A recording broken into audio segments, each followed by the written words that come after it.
Disingkirkan dari skuad inti SEA Games 2025, pasangan muda kebanggaan kita ini justru naik kelas ke turnamen bulu tangkis paling bergengsi, Malaysia Open Super 1000 2026.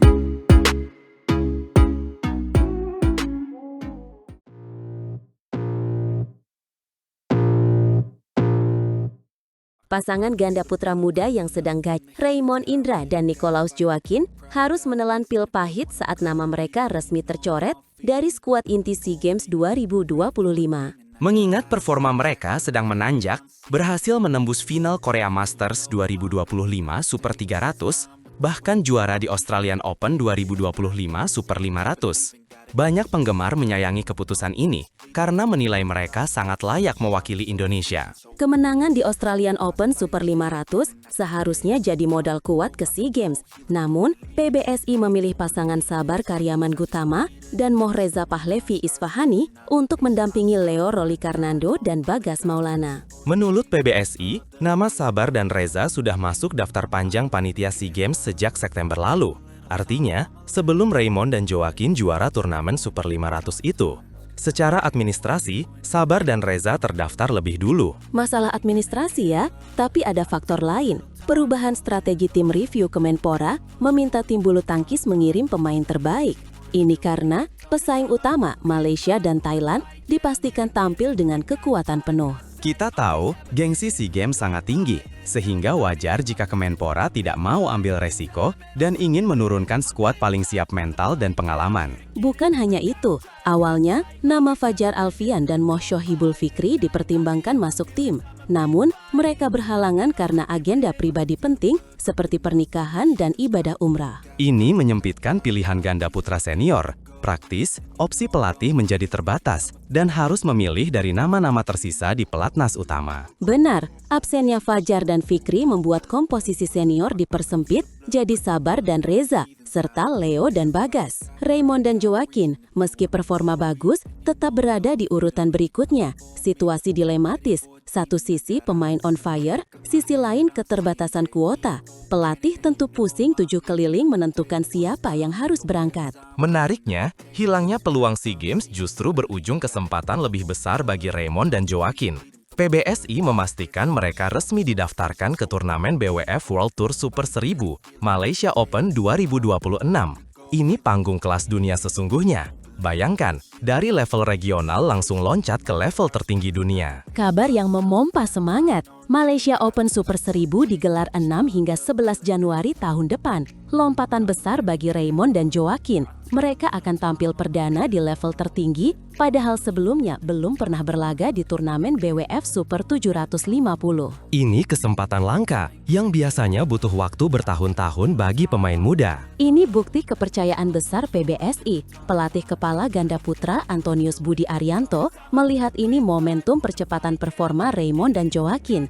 Menurutnya, hasil juara Super 500 membuktikan keduanya pantas bersaing di level elit dunia. Antonius yakin mental mereka sudah siap menghadapi tekanan di panggung besar melawan raksasa dunia. Antonius menambahkan, peringkat mereka cukup untuk bermain di Super 750, bahkan Super 1000. Tinggal ditambah latihan dan ditingkatkan lagi. Pelatih melihat potensi besar yang bisa digali, bukan sekedar hadiah hiburan, tapi kesempatan emas yang layak mereka dapatkan. PBSI ingin mereka segera merasakan atmosfer persaingan level atas agar makin matang. Sementara itu, Leo dan Bagas yang difokuskan ke SEA Games tidak didaftarkan ke Malaysia Open 2026. Pertimbangan utama adalah waktu persiapan terlalu singkat. Fokus PBSI terpecah, namun demi kebaikan jangka panjang atlet. Strategi membagi kekuatan ini diharapkan bisa membuahkan hasil maksimal di kedua ajang tersebut. Meski kecewa gagal ke SEA Games, Raymond dan Joaquin punya panggung lebih megah untuk unjuk gigi. Terkadang, kemunduran adalah awal lompatan lebih tinggi. Kita nantikan kiprah Raymond dan Joaquin di Malaysia Open Super 1000 2026 nanti. Mampukah mereka memberi kejutan? Tentu, pecinta bulu tangkis pasti tak sabar menantikan penampilan mereka. Ini pengalaman berharga bagi Raymond dan Joaquin mengukur kemampuan melawan pemain top dunia. Semoga mereka memberikan yang terbaik dan mengharumkan nama Indonesia. Jangan sampai ketinggalan update terbarunya ya.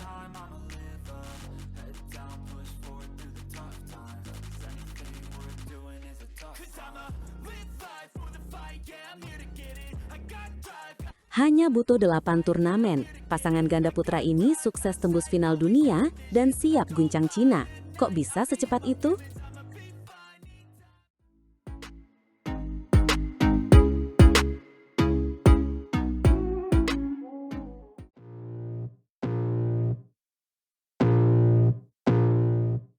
Halo badminton lovers, hari ini kita punya kabar mencengangkan dari sektor ganda putra Indonesia.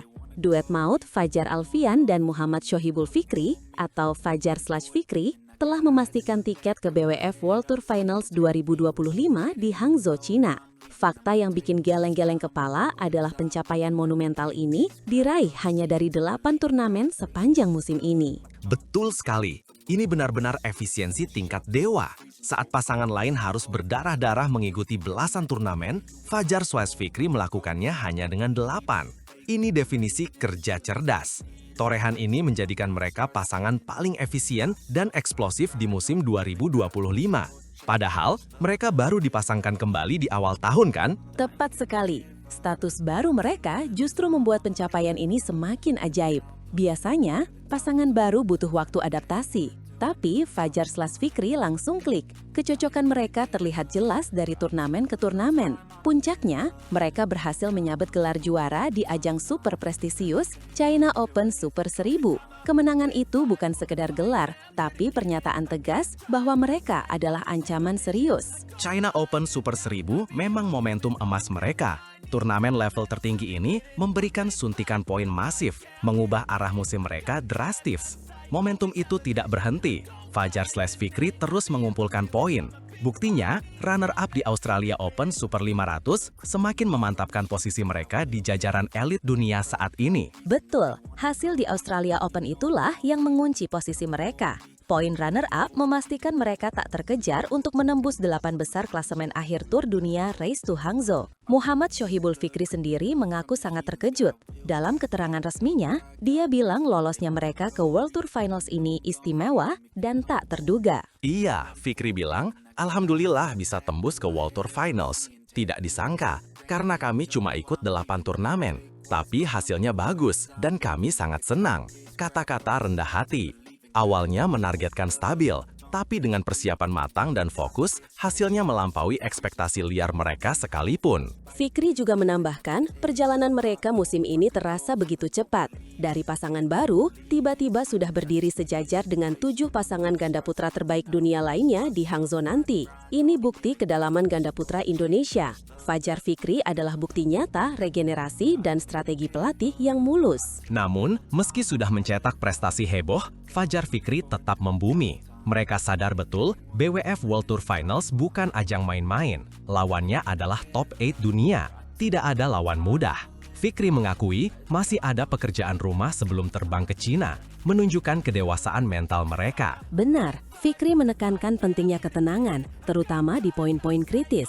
Di level World Tour Finals, kesalahan kecil bisa fatal. Makanya, strategi mereka sekarang adalah istirahat dulu untuk memulihkan kondisi, baru menyusun strategi matang untuk perang bintang di Hangzhou. Persiapan mental dan fisik seimbang akan jadi kunci. Istirahat itu penting banget. Dengan performa menanjak tajam, mentalitas baru dan chemistry kuat, Fajar Fikri bukan lagi kuda hitam. Mereka datang ke Hangzhou sebagai ancaman nyata. Siapapun lawannya, pasti akan waspada penuh menghadapi The New Minions atau julukan baru mereka nanti. Setuju, kehadiran mereka memberikan harapan baru bagi pecinta bulu tangkis Indonesia. Kita punya wakil yang sangat kompetitif dan berpeluang besar membawa pulang gelar juara penutup tahun. Kita berharap Fajar Fikri menjaga momentum, tetap sehat dan tampil all out di China. Perjuangan 8 turnamen harus ditutup manis di podium tertinggi World Tour Finals 2025. Mari kita dukung terus. Pastinya, doa seluruh masyarakat Indonesia menyertai perjuangan mereka. Kisah sukses Fajar Fikri ini bisa jadi inspirasi bagi atlet muda lainnya, bahwa jumlah turnamen bukan segalanya. Yang penting adalah kualitas di setiap penampilan. 8 turnamen, 1 gelar Super 1000, 1 runner-up Super 500, dan tiket ke final dunia. Itu efisiensi kelas dunia yang patut dicontoh. Kita sangat bangga dengan pencapaian ini.